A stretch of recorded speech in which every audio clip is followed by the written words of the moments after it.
Welcome to the Salmon Runs YouTube. Enjoy the video. You already have Woocommerce and at least one shipping zone. Now begin. First, go to Settings, then Shipping, and open Shipping Classes. Create a class for the products that need unique rates, name it clearly, set a slug, and add a short description. Once done, save changes and note the class slug for later mapping. Make sure to create only the classes you need.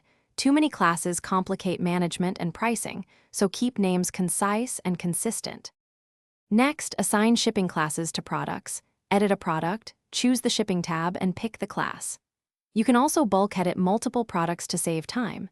Then edit the shipping method inside the zone, for example, flat rate, and enter costs for each class, using fixed values, percentages, or per item fees. Once configured, save and run a few cart tests with different product mixes so you can see how class fees stack versus base rates. This reveals unexpected combos early. Finish by validating everything in a live-style checkout. Add different products, change quantities, and confirm shipping totals reflect class rules. Make sure you understand how multiple classes combine. Some methods add fees, others pick highest cost, so adjust method settings accordingly.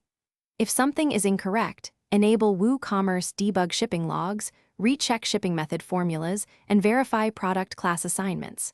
If problems persist,